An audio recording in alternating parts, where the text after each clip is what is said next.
Is there some kind of a predestiny in following that inner guidance, that inner path? Only in this sense.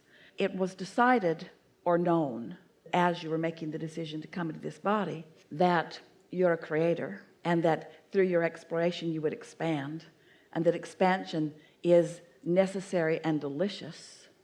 But we would call that predetermined or predecided by you intentionality. By me or me, my inner self, me? You, your inner self. Both of us, teamwork. At that time, there was no split in you because you hadn't come into consciousness that could think independently. So you said, step one is, I will think independently. I will know what I don't want. I will know what I do want. And in my independent thought, I will discover things that I do not want. And in the discovery of what I don't want, I will simultaneously discover what I do want, because every component of the universe has wanted and absence of wanted within it. And you knew that. And you said, sometimes it is necessary for life to show me what I don't want before I can even know what I do want, because it has to be personal. So when life shows you what you don't want, and then you know what you do want, you've launched that rocket of clarity, and you, and therefore we, have reached into a new place where we have never been before. And we immediately go there because we have no resistance. You are slower in coming along because you've got beliefs that keep you from immediately going there. But when your desire for feeling good becomes stronger than holding to a belief that you don't care about.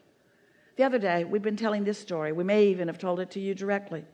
Esther was in Del Mar. She has a house there. She hadn't been there in months.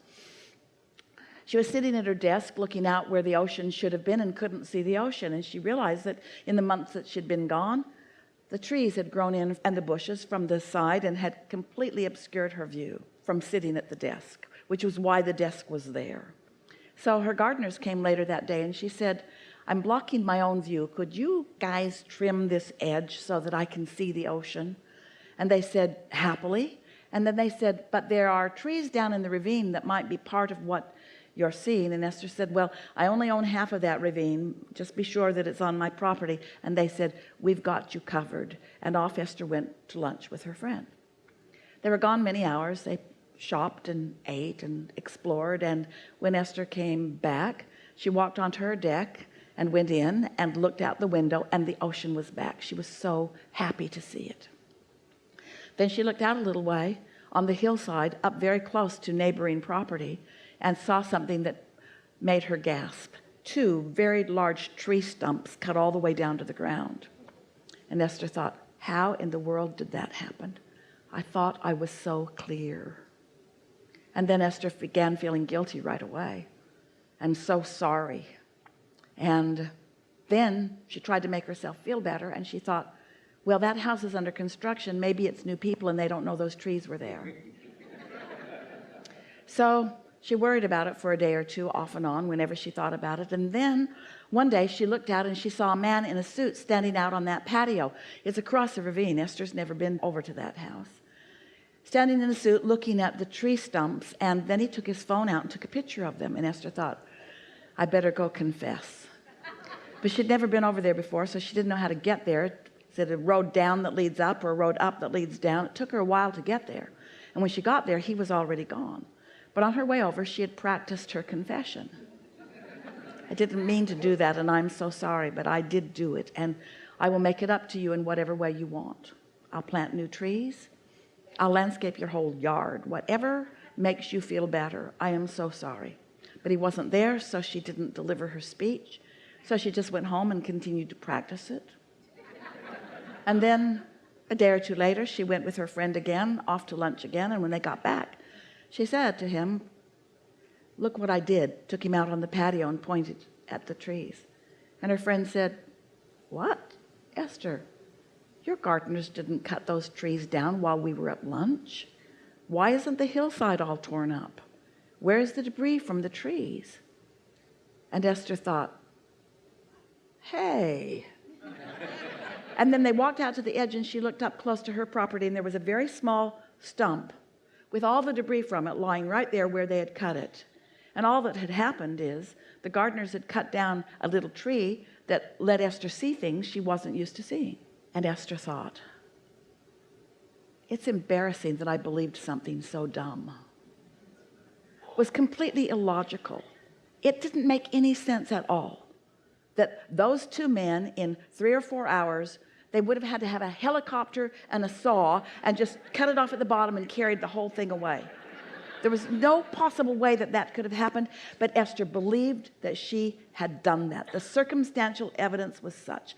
The way it had unfolded in her experience, she believed something that was truly illogical. It shook her up. Esther said, I bet there's all kinds of really dumb things that I believe like that are in my way, that I just keep carrying forward for no good reason, because circumstances just make that the path of least resistance relative to the momentum that I've got going. And so you do, all of you have many beliefs that you are nurturing, that you continue to keep active, that prevent you from your true reception of what's truly going on.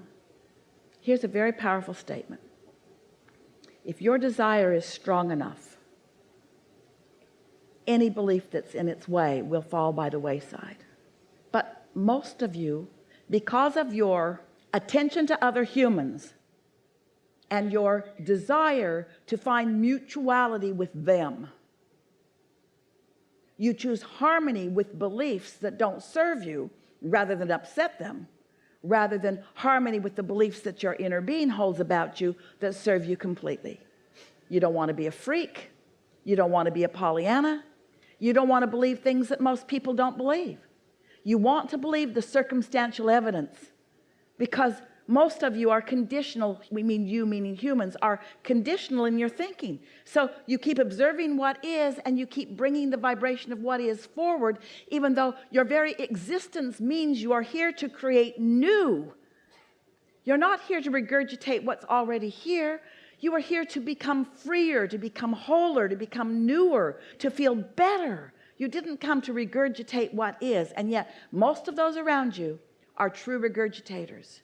And if you stand out, not as a regurgitator, sometimes they want to call you weird or freak or Pollyanna or not facing reality.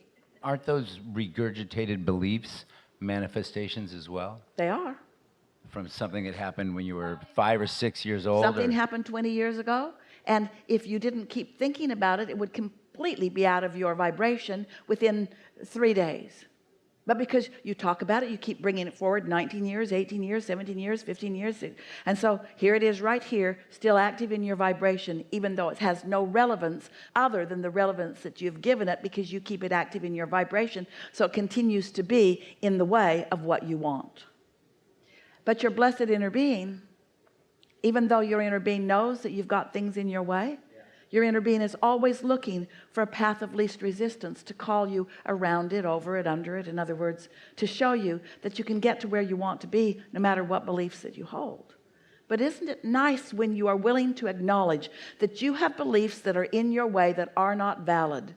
And what we're saying to you with this segment is the less you try to find mutuality with the girls in the nail salon, because they're lovely. They are lovely. And there are positive aspects. Esther one day realized we've been talking about positive aspects for as long as she can remember. And somehow she was thinking that what we meant was in every situation or in every individual, there are positive and negative aspects. So line up the positive ones, line up the negative ones, and focus on the positive ones. And all of a sudden, she understood what we really meant. We meant focus upon any aspect that causes you to feel good while you focus upon it. It's not an evaluation. It's not a determining what's positive and what's negative. It's looking for mutuality with your inner being. It's looking for what feels good when you find it, you see. And what feels good, a positive desire, can blast out an old negative belief. Because you see, every individual is like the universe at large. Within every particle of the universe is wanted an absence of it. So in every individual, there are aspects of them that you want to find mutuality with and aspects of them that you don't. But most people want the other to change to be mutual to you, rather than just looking for what is mutual or looking somewhere else to find it. Oh, you could be living such wonderful lives if you would realize that in every place you look there is mutuality, and it's up to you to find it. But when the first thing you do is find something that's missing, then you harmonize with what you're mutual on that takes you away from your inner being, and then you struggle and need them to change so that you can feel better. You got that, didn't you? Yeah, is that mutuality because part of me attracted like some negativity and part of me attracted some positivity in everything that I attract to myself? That's a perfect statement, because you've attracted it all. Nothing is coming to you that you haven't attracted. But here's the thing. You could be in a place of true alignment. Maybe you've been meditating for a while and you're tuned in, tapped in, turned on, and you are in alignment. And in that alignment, you attract someone to you, let's say an individual to you, who has that mutuality. In other words, that person has that potential, or maybe even that going on actively right here, right now. And even though they might have a whole lot of other things that you don't want to think about or that you don't want to be mutual with, doesn't matter. You are focused upon and active about the thing that does, until you get so nosy about everything about that person. You meet new people, law of attraction brings you together, and the first thing you do is tell me about yourself. And we're in the background saying, don't do that. Let the law of attraction mutuality be what carries you. Don't look around for other things that you might be mutual about, because you might find all kinds of things that neither one of you want to have active in your vibration that you're mutual about, because you have all kinds of things within you that you don't want to be active in your vibration right now. Helpful? Yeah, does that make sense things. to you? Yeah. So what is life really? What is it? Life really is you seeking alignment with who you really are. You seeking alignment with who you really are. You seeking alignment with who you really are, until you discover it. You know when you're satisfied and when you're not. Then moving out and let law of attraction bring to you things that are important to you. Well, that's what brought up that predestination. I was thinking about Jerry manifesting through his own questioning a lot of this right here. Yes. And was that like his inner being calling him into, no question, this is where he's going to, and he just had to no question, allow that to happen, go through his experiences to get in line with that? Sometimes when you really want to know something, your inner being calls you right through contrasting experiences in order to inspire you to ask for the thing that you most want. It's all so good. Everything is always working out for you. We are over time for this segment. We've enjoyed it immensely. Good time for a segment of refreshment.